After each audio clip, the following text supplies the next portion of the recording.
Bonsoir et bienvenue dans l'Africa Newsroom. À la une de l'actualité ce soir, le musée des civilisations noires qui ouvre ses portes au Sénégal après 7 ans de travaux, édifice consacré à l'histoire de l'Afrique des débuts de l'humanité à l'ère contemporaine. Ce musée unique sur le continent, un espace de 10 000 mètres carrés d'exposition. Son inauguration intervient au moment où il est question en France de la restitution d'objets d'art africains aux anciennes colonies. On en parle dans un instant avec mes invités.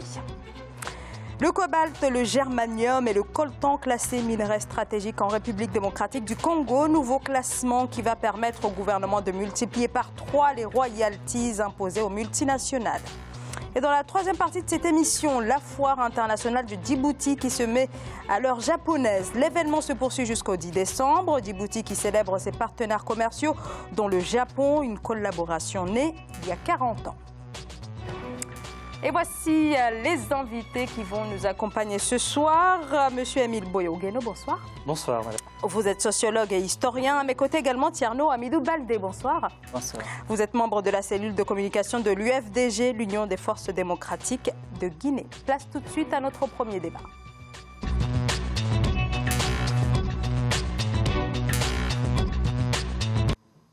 Le président sénégalais Macky Sall a inauguré ce jeudi à Dakar le très attendu musée des civilisations noires. Il est consacré à l'histoire des peuples noirs de la préhistoire jusqu'à l'époque contemporaine. L'idée d'une telle institution, vous le savez, a été lancée il y a un demi-siècle par le premier président du Sénégal, Léopold Sédar Senghor. Alors sur ce musée dont les travaux ont été lancés il y a 7 ans, je vous propose d'écouter Oumi Regina Sambou, elle préside l'association de la presse culturelle.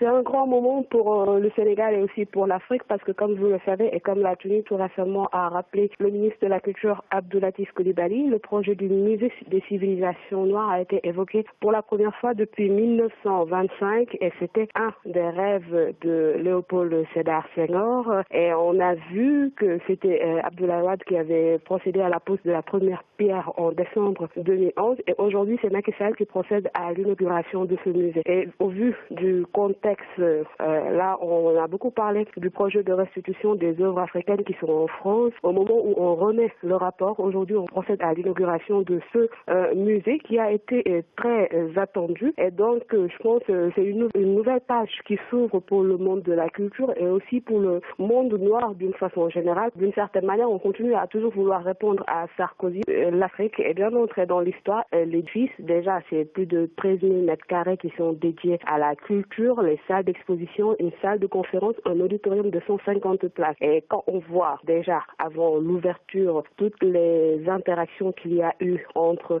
les différents pays, on voit nettement que ça augure une nouvelle façon de voir le monde. Et là, il y a beaucoup de pays africains qui s'engagent sur la même voie que le Sénégal, le Bénin, qui était devant quand il s'agissait de restitution des œuvres africaines basées en France, annonce l'ouverture de 4 musées pour 2020. Et l'Union africaine aussi s'engage à créer aussi un musée où on pourra remettre les œuvres africaines qui sont un peu partout à travers le monde.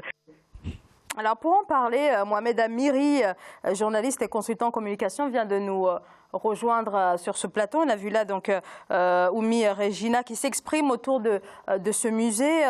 Émile Boyo-Guéno, vous qui êtes historien, est-ce que avec ce musée, on peut dire qu'il y a là une volonté de combattre les préjugés autour de la contribution de l'Afrique dans l'histoire? Alors, vous avez raison d'aborder la question sous cet angle. Il y a tout à fait, pas seulement par ce musée, mais si on regarde au cours des 5 dernières années, il y a une série d'œuvres culturelles qui ont émergé. Je vais parler du musée noir américain qui a été inauguré en 2016 par Barack Obama. Je vais parler du musée du mémorial de l'esclavage inauguré en 2015, qui a été ouvert en 2015 en Guadeloupe. Et celui-ci, on voit là une constellation d'œuvres culturelles qui sont le signe que de moins en moins l'Afrique est complexée et de moins en moins, du moins le peuple, les afro-descendants, ou du moins les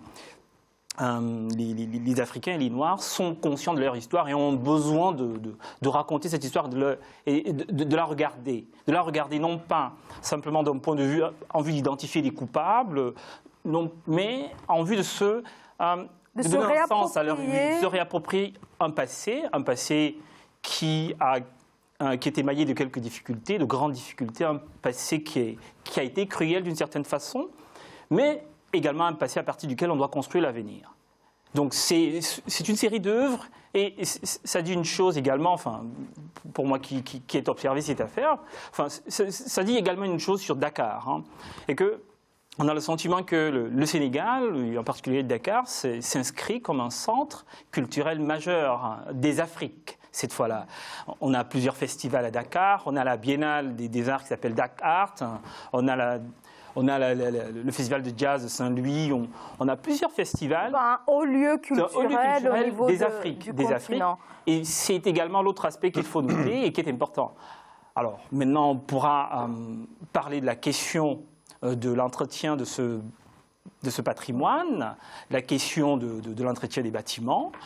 Est-ce que ça va devenir un éléphant blanc, comme il y en a eu quelques-uns sur le continent? Alors, on aura bien sûr l'occasion d'en parler dans quelques instants. Mohamed Amiri, donc peut-être cette volonté effectivement de se réapproprier son histoire, de la replacer aussi peut-être dans un cadre, dans le cadre bien sûr géographique, mais peut-être au-delà aussi. Oui, mais enfin, je tiens à noter déjà, et c'est un point très positif, la dimension culturelle de ce projet, et c'est essentiel. Mais ce que je note aussi, en revanche, c'est qu'il n'y a pas de collection permanente. Oui. C'est que des collections prêtées. Et sur fond du débat qui a eu lieu récemment en France sur la restitution des œuvres africaines, on a entendu le ministre de la Culture, Franck Riester, parler de libre circulation des œuvres et non pas de restitution. Et je pense que là, pour le coup, c'est un point qui est assez inquiétant et sur lequel on pourrait se pencher parce que le monument que représente ce musée mérite aujourd'hui, effectivement, de récupérer les œuvres qui ont été volées à l'Afrique et de les abriter de façon permanente.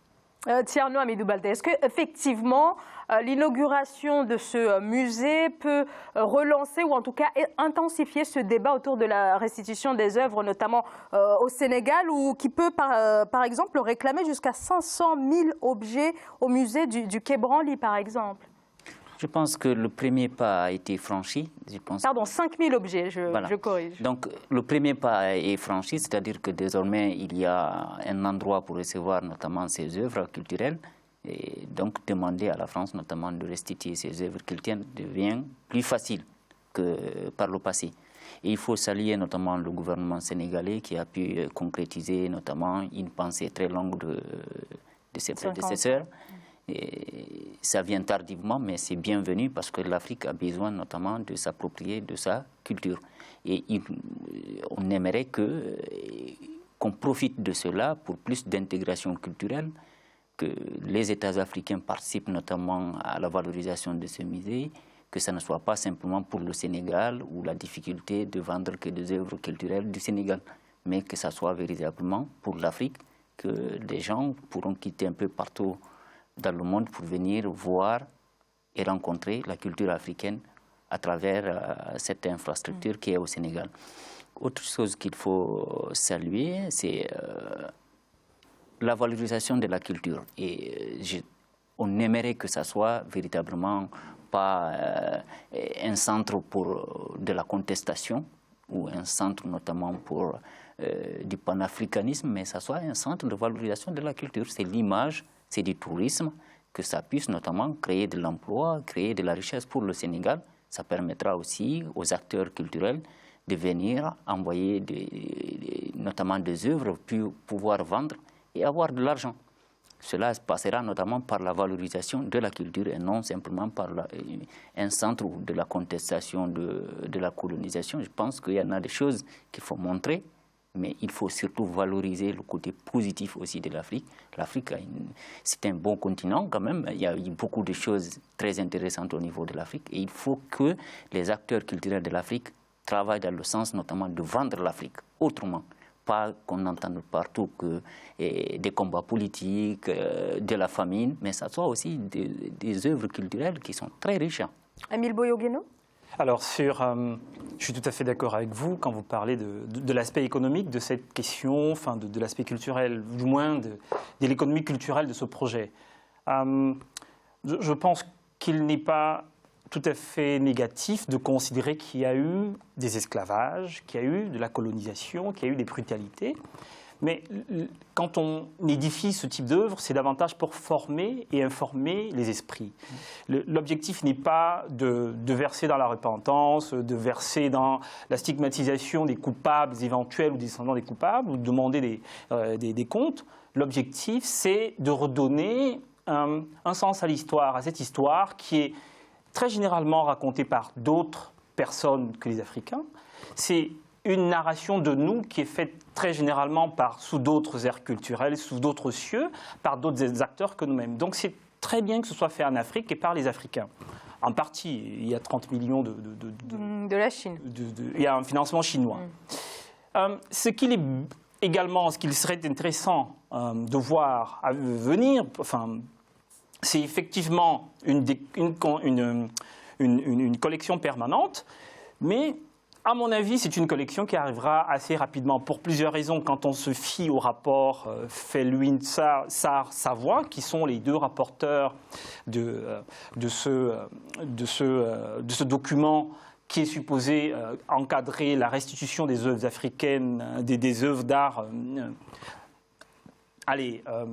qui ont été récupérées par la France en Afrique, on se rend compte que c'est un processus progressif qui va s'étaler sur un certain nombre d'années. Je crois que c'est jusqu'en 2024 et c'est un retour progressif de ces œuvres-là. Donc, il y a des pays qui ont quelques années d'avance. Du point de vue infrastructurel, il y a déjà le Sénégal là, il y a également le Bénin que vous avez mentionné, avec certaines fondations, notamment la fondation Zinsou.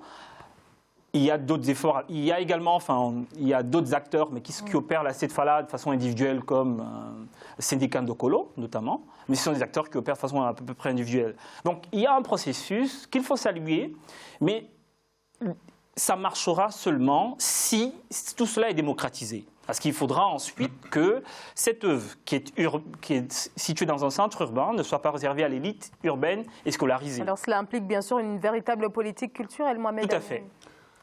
Oui, lorsque vous dites qu'elle... Vous espérez, et je rejoins votre souhait, qu'elle ne soit pas uniquement réservée à une élite culturelle. Je pense que ce sera le cas pour le coup. Lorsque vous parliez il y a un instant de politique, je ne pense pas qu'il faille politiser la question culturelle, même si c'est un pan, effectivement, d'une politique qui peut être menée. Mais là, pour le coup, on parle d'un musée qui part de la préhistoire jusqu'à nos jours.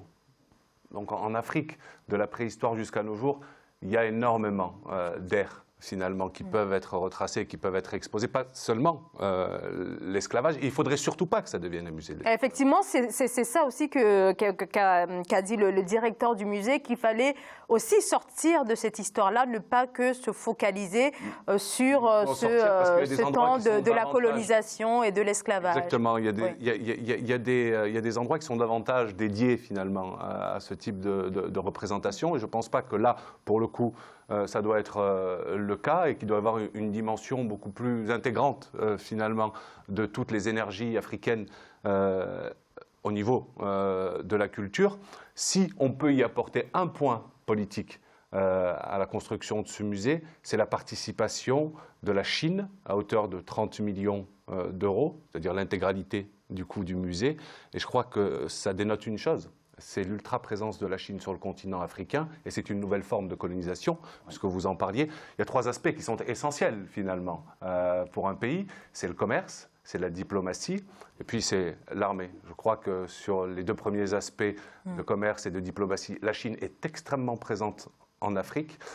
Concernant son armée, je n'ai pas trop de soucis à me faire sur sa qualité et sa puissance. Alors quand même, c'est ces choses-là qu'il faut s'intéresser. Alors ce musée sera la preuve que l'homme africain est bien entré dans l'histoire. C'est ce qu'a dit Amadi Bakoum, le directeur du musée donc des civilisations noires. Alors là, impossible de ne pas faire référence à cette petite phrase dite en 2009 lors du discours de Dakar par l'ex-président français Nicolas Sarkozy, pour qui l'Afrique n'est pas assez entrée dans l'histoire. C'est une phrase qui a beaucoup marqué ça, Thierno Hamidou Baldé. Bon, c'est une phrase qui a véritablement marqué. Certains ont été choqués et d'autres devraient voir dans le sens notamment de dire qu'on doit faire plus.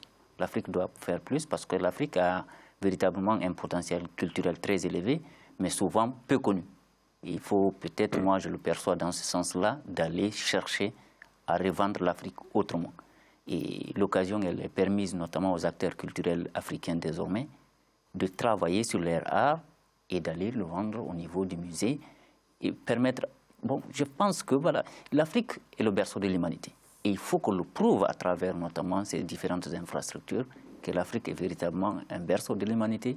Dans le passé, dans la préhistoire, l'Afrique a fait beaucoup de choses et il y a énormément de choses à valoriser. Et j'espère que ce centre, notamment ce musée, pourra permettre à la jeunesse africaine de voir l'Afrique autrement et de dire aux autres, voilà, une autre beauté de l'Afrique à travers sa culture. Mohamed Amiri? Il y a des politiques publiques autour de la culture qui doivent accompagner la construction d'un pareil édifice. Et je crois qu'en Afrique, on est en retard par rapport à ça. Et il faut le reconnaître qu'aujourd'hui, des auteurs, des acteurs, des artistes africains sont davantage reconnus ici à Paris qu'ils ne peuvent l'être dans leur pays. Et qui trouvent, j'allais dire, une forme de refuge artistique ici, en Europe, plutôt qu'en Afrique. Et ça, aujourd'hui, ça doit complètement changer. Ça doit être totalement réformé, c'est-à-dire qu'on doit être capable, aujourd'hui, de garder nos artistes, nos auteurs, nos comédiens, tous ceux qui participent et qui font que cette culture africaine soit en ébullition permanente, en effervescence, et qu'elle ne soit pas, depuis ici, une culture dite africaine, puisque la culture africaine n'est africaine que quand elle y séjourne, que quand elle y vit, que quand elle y mange. Ça, aujourd'hui, c'est le problème. C'est pour ça que, autour de la construction de grands espaces, comme c'est le cas culturel, ils doivent être accompagnés aussi d'une politique autour de ce thème-là. Alors, Émile, je sais que vous voulez intervenir, mais on va marquer une très courte pause et on se retrouve dans quelques secondes, juste après cette courte pause. À tout de suite.